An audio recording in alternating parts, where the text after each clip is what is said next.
that. Good evening and welcome to the Wild Cardinal Network. This is Tony Matchett and Mitchell Swanson. We're out at the Rusty Coles Fieldhouse on a Wednesday night before the WS Neal game, and we're talking to wide receivers coach Stephen Rivers. How you doing tonight, Coach? Good. How you doing? We're doing real well, thank you. Say, we had you out here tonight. We wanted to talk about your three main receivers. We got Brody Jones, Tucker Tomlinson, and Cooper Helper are all having really good years in different respects. Cooper Helper seems to just catch the ball every time it's thrown to him. Brody Jones just seems to have a knack for getting open. And Tucker Tomlinson, I can't even describe sometimes how he manages to get down the field as quick as he does. As a coach, what is your favorite trait about each one of those players? Yeah, they definitely all three offer something different, but also share qualities at the same time. So you have different ways you can manipulate them into the passing game and cater to their strengths. So starting with Brody Jones, his route technical ability is up there. I mean, it's great. He offers so many different things that he could do that puts the defense in a bind, whether it be one-on-one or finding a soft zone area for him to get in, to make eye contact with Gunner so that he can fit it in there. So Brody, he's also really fast, and so he offers many different things that are beneficial for us. So really, but his route technical ability is really something special. I'd say that's probably one of his better traits. And then Tucker, like you said, his straight line speed is probably the best on the team. He's able to get up on your toes if you're the defender, get up on you quicker than you think, and then he's right by you. So we try to get him in situations where he's up on the safety or a corner, and then before you know it, he's past you. So that's one of his better traits. And then they both share traits that are that help us out so much. And then Cooper Kurth, he's done great because we've asked him to block a lot too. So he'll go from blocking a defensive lineman to getting downfield and finding the soft area, the zone to get in there and make a catch that, as you see last week, was huge for us and even the week before. So Cooper has become just somebody we could depend on. Runs the right routes, finding the right spot, but then also his ability to block, it really makes him even harder to defend because you'd think, oh, is he coming across for a run block, or is he going to slip out into flat, or is he going to just get a little short route that we can depend on a completion through him? So his dependability has been huge for us in the first two games of the season. So like I said, they all offer a lot of the same traits, but then they all have their own little thing that helps us out as well. You struck on the dependability. I wanted to just kind of click on that. I'm trying to remember a play that Cooper Kurth, I can't remember a pass that he caught that was not a touchdown or a first down. He's had one touchdown, but he's had, I think, 4 or 5 first downs total. So every time he touched the ball, it's been impactful. Yeah, there's no doubt about it. Well, we always talk about getting completions on offense because they don't always have to be the big ones that are 30-plus yards downfield. Those are awesome to have, but we also like the short ones that Cooper and others can bring in, and that Gunner makes a quick decision. And we've always talked about the defense, whether it's a long incompletion or a short incompletion, they feel a completion, whether it's long or short. So we stack completions, even if they're short. The defense feels like we gave up another one, and so you keep doing that, and then they try to make a play, and then you can't hit them over the top. Yeah. So we're always trying to get completions. That's what we always talk about, completions. And then he's had several plays that have just been quick dink and dunks, as some call them, and get the first down or just get 4 or 5 yards, and it's like a little glorified run play if you're getting it out of your hands quick and get it out on the edge. So and a lot of that goes back to 7-on-7 games that we had.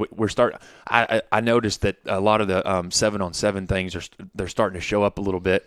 Certain things we did from where a route hits, or even being down like we were in the last game, and knowing that we're going to find a way to win, because we did that a lot this summer in 7-on-7. So it's good to see some of that 7-on-7 stuff come back around that we did all summer, and that goes back to finding little spots, little areas that Cooper found during the summer.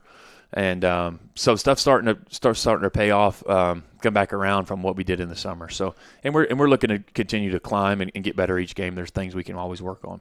And we also have Brody Sella to back up those three, as well as Robert Watson, correct? Right. So we look forward to seeing them throughout the season as well. Now, Mitchell, what do you have as far as questions for Coach Rivers tonight? Looking kind of past at the last two games, starting off 2-0, and a big part of that 2-0 start is the receiving core.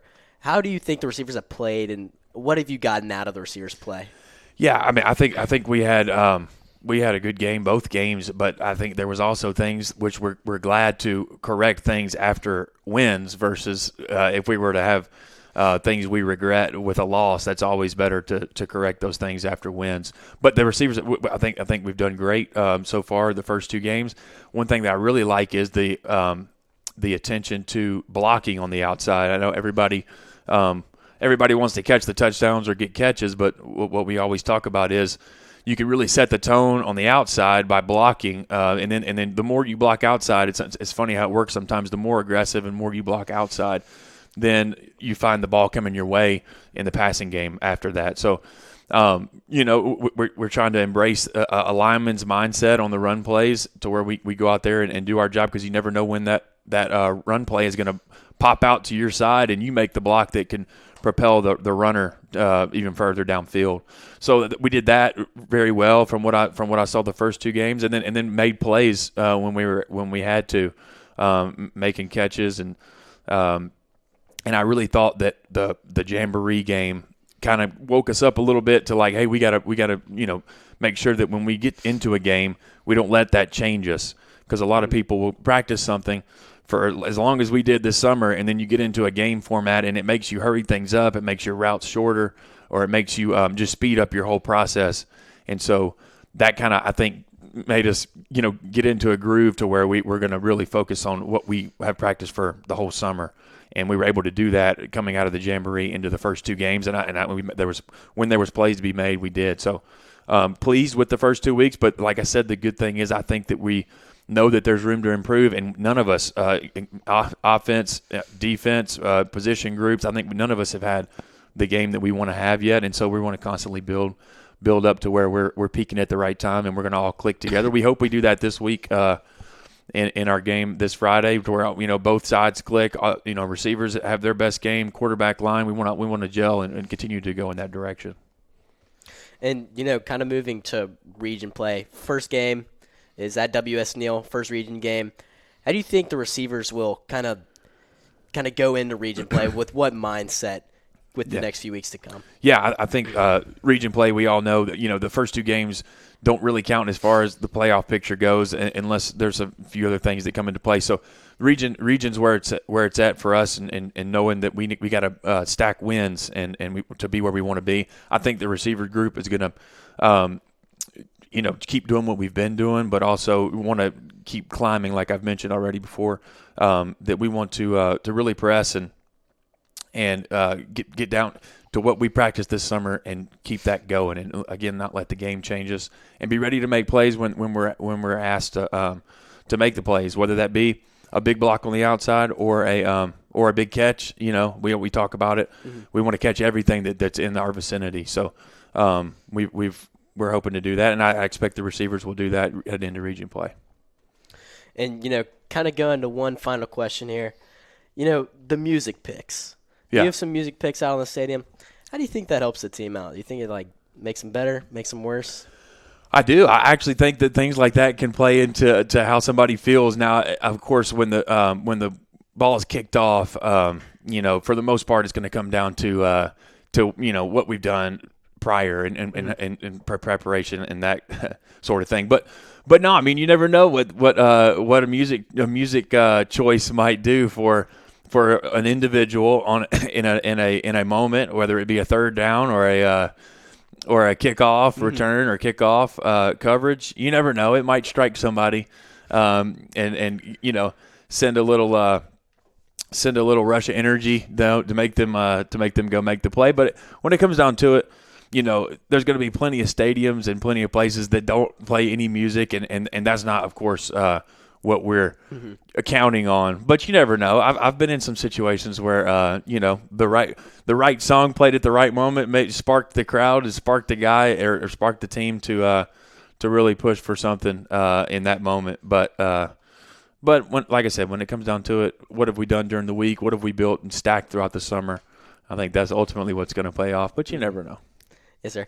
Thank you, Coach Legit. It's been Mitch Swanson, Coach Legit with the Wild Cardinal Network. St. Michael, defend us. Awesome. Thank you very much.